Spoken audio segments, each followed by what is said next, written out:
këtë video të YouTube-it, ku sot do ju tregoj se cila prej firmave ose cilat prej firmave janë firmat më të mira për të tregtuar dhe gjithashtu cilat janë brokerat më të mirë për të tregtuar dhe cila është diferenca midis këtyre të dyjave. Ku të dyja pothuajse në kryen një funksion të tregtojnë, por cilat janë rregullat, mënyra se si brokerat dhe firmat funksionojnë dhe nëse do zgjedhim disa prej atyre se cilat janë më të mirat. Atëherë, në diferenca midis firmave dhe live broker, pjesa e firmave është një kompani e cila krijon website dhe gjithashtu ka të krijuar servera për të tregtuar në market. Pra, për firma si që e njihni, Funding Pips, FTMO, etj. Më radhë. Për firmat nuk kanë një licencë ashtu si brokerat kanë, ku brokeri nuk është asnjë tjetër përveç një ndërmerrsi midis teje dhe bankave.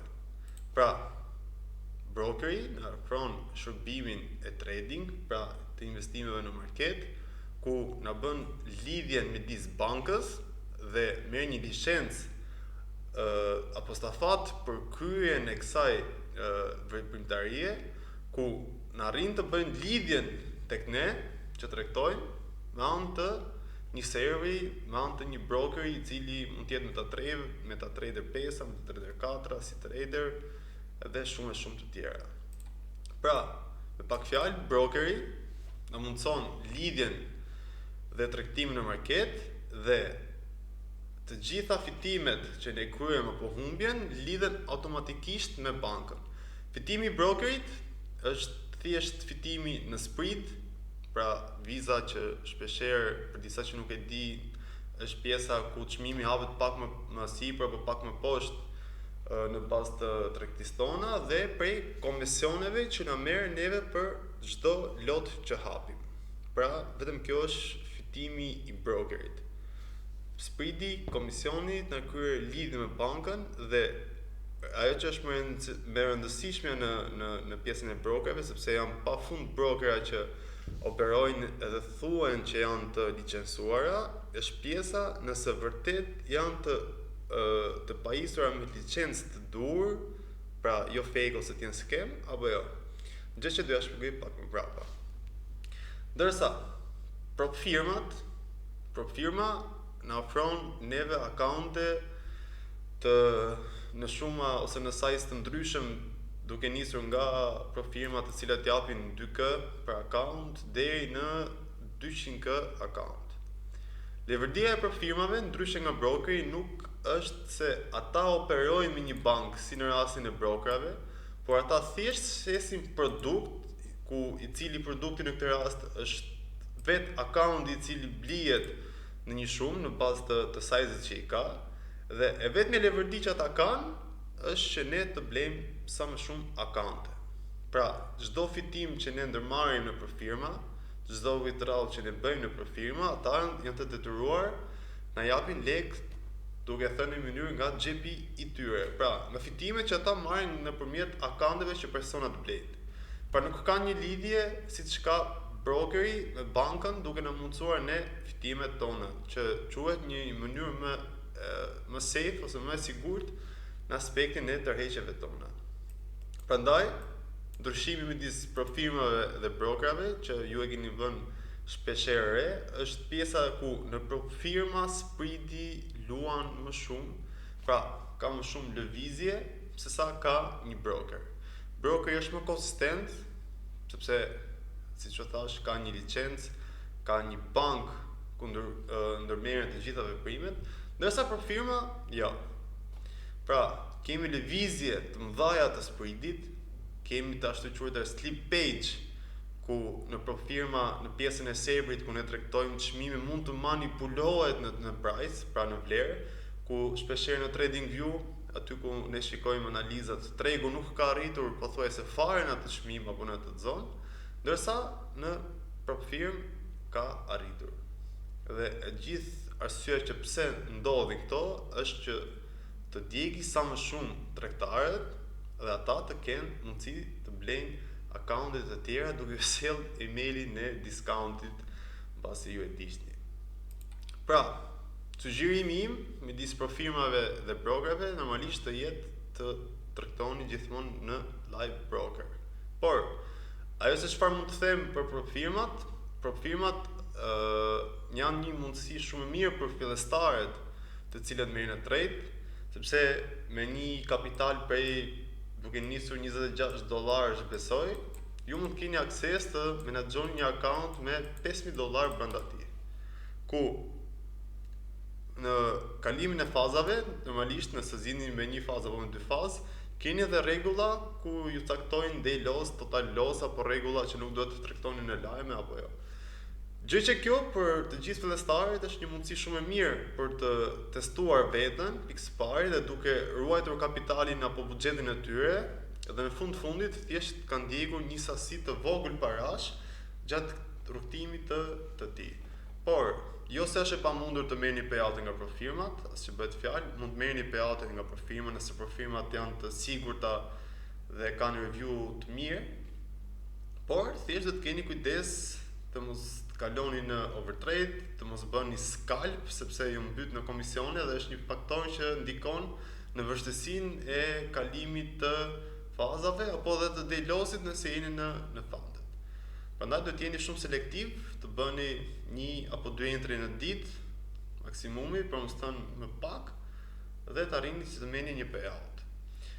Ajo që çfarë unë mendoj më mirë një broker sesa një profir në fazat ku ju nuk keni më fillestar, pra keni një ori, keni disiplinë dhe konfidencë në marketin, është sepse unë nuk caktohem ose dikush nuk më cakton rregullat e tij, siç profirma i ka, por unë jam i vetëdijshëm për të patur rregullat e mia, për të patur disiplinën time, për të patur risk menaxhimin tim dhe jo të kufizohem nga dikush që domosdoshmërisht dëshiron të shesi më shumë akaunte sa të japi payout, pra fitimet tuaja. Ta mendojmë pak nga kjo logjik. Prandaj profirma, çdo fillestar mund të provojë profirm, të shikojë se sa aftë është dhe të arrijë të bëjë payout. Është një fenomen që shpeshherë kemi parë nga miqt apo edhe unë personalisht vet, ku në profirma gjithmonë payoutet e para në shuma jo të mëdha le të themi janë gjithmonë korrekt, por kur ti fillon dhe merr payout rregullisht prej atyre, ata fillojnë edhe të bëjnë mashtrime ose të bëjnë manipulime në çmim si vetëm për t'ju djegur. Dhe mund të vijë një moment kur t'ju kufizoj pjesën e lot size-it, mos të rrezikoni më shumë se 1%, ose thjesht fare mund t'ju bëjnë kick edhe nuk ju japin asnjë lloj shpjegimi. Kështu që, siç e thash edhe herë, dhe mos ta them më, profirmat janë thjesht një mënyrë e mirë për një fillestar me një kapital shumë të vogël ku mund të marrë një akaunt të madh dhe të mësoj fillimin e Forexit. Dhe më vonë, normalisht, brokeri dhe jetë opcioni më i mirë. Çfarë unë sugjeroj në profirma dhe gjithashtu në live broker? Profirma e parë e cila unë sugjeroj, normalisht, është Fundic Pips, si profirm që ka goxha vite në industri, ka dhënë shumë payoute dhe vazhdon të japi payoute, dhe me disë të gjitha këtyre që unë thash Slippage, Spreadit e të tjera më radhë, Fundic Pipsi është një prej profirmave që i bën më pak se sa profirmat e tjera. Nuk është një profirm që të thuash çdo gjë është në rregull si të jetë një broker. Në Fundic Pips janë akauntet instant, akauntet me one step, two step dhe two step pro. Two step pro është një akaunt i cili nuk ka nevojë për minimum day trading, ka të dyja fazat janë njësoj, pra pjesa e profitit $300, faza parë $300, faza dytë në akaunt 5K, në 50K falni është $3,000 dhe delosi normalisht është më i vogël. Accounti two step është accounti standard të themjes, accounti I cili është më I mirë në pjesën e accounteve two step apo dhe një step, sepse në one step dhe two step gjithmonë kemi të kufizuar pjesën e day loss-it. E kemi më të vogël se sa duhet të jetë. Dhe ndihmi për accountet instant, pra accountet të cilat janë të kaluara vetë, janë një prej accounteve që nuk ja sugjeroj në asnjë lloj firme. Sepse kanë një shumëllojshmëri rregullash ku domosdoshmërisht pa dashje, pa vetdije ose thjesht nuk dëshirojnë t'ju japin payoutin, mund t'ju tregojnë një rregull. Dhe një prej rregullave më të le të themi të pashpjeguara është pjesa e konsistencës. Është një konsistencë e cila ju kërkon gjithmonë një lloj konsistence në mënyrë se si ju arrini të bëni profitet apo humbjet e tyre. Pra nëse një ditë ti fiton $200, ditës tjetër të fiton 200, 300, del minus, fiton 500 dhe do të llogaritesh në fund të fundit një konsistencë dhe një përqindje se sa profit ti ke darë. Dhe me pak fjalë, aq sa kuptuat dhe ju nga pjesa e kësaj konsistencë që shpjegova unë, aq dhe kuptueshme është kur ta merrni vetë, kështu që nuk ja sugjeroj në asnjë lloj kategoria, asnjë lloj për firme, jo vetëm Panic Pipsin, po asnjë lloj për firme, accountet të cilat janë zero, pra pa faza. Sugjerimi im dhe gjithmonë accounti me two step. Për firma e dytë, normalisht është FTMO-ja, një prej firmave më të vjetra në industrinë e Forexit dhe një prej firmave ku nuk ka patur asnjëherë pengesa në pjesën e tërheqjeve, nuk ka patur asnjëherë rregulla të fshehura si për mos t'i dhënë payoutit, përkundrazi është një firmë që është shumë popullore, le të themi, në industrinë e Forexit dhe gjithmonë ka qenë në top liderit e të gjitha firmave. Por problemet ose le të themi defektet që ka FTMO-ja si për firmë është që gjithmonë ju kufizon në pjesën e risk menaxhimit. Pra nuk I lejon të tregtoni asnjëherë më shumë se sa 1% e kapitalit të accountit tuaj. Pra, në një account QK, rrezikimi juaj, që do të thotë 1%, nuk do të jetë asnjëherë më I madh se sa $1000. Ndryshe nga Panic Pipsi, I cili nuk e ka këtë rregull, por nëse ju arrini të tregtoni dhe të bëni payout të njëra pas tjetrës, mund t'ju vi një email më mbrapa ku t'ja kufizoj më mbrapa. Këto janë dy firmat të cilat unë sugjeroj nëse ju dëshironi të tregtoni apo të masterizoni njohuritë tuaja. Në pjesën e brokerave, brokeri I parë që unë sugjeroj është FB Market. Një broker I cili ka mbi 15 vite në këtë industri, është një broker I cili është I pajisur me të gjitha licencat e duhura, ku gjithashtu dhe në Shqipëri është një broker I cili ka licencë për vendin tonë dhe mund të tregtojmë pas një lloj problemi.